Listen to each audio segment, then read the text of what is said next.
Bentrok warga dua desa di Maluku Tenggara, rumah hingga sekolah ikut dibakar. Bentrok antar desa di Kabupaten Maluku Tenggara tak hanya menyebabkan dua anggota polisi hingga warga luka akibat terkena panah. Massa juga dilaporkan membakar rumah hingga bangunan sekolah. Demikian disampaikan Kabid Humas Polda Maluku Kombes Pol Rum Ohoirat kepada wartawan Sabtu 12 November 2022. Selain itu, sejumlah warga juga dilaporkan mengalami luka bacok. Hanya saja polisi belum merincikan jumlah korban yang terluka. Namun ia memastikan saat ini kondisi di kedua desa sudah aman. Hanya masih ada isu-isu yang beredar di masyarakat yang harus diantisipasi.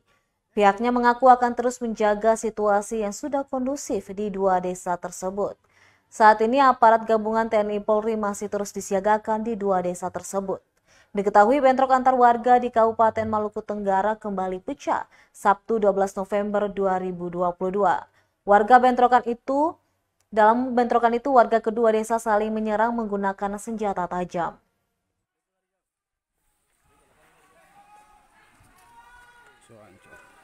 Saat ini yang satu sudah dievakuasi ke Tual untuk diobati, sementara yang satu tadi diobati di Puskesmas Elat.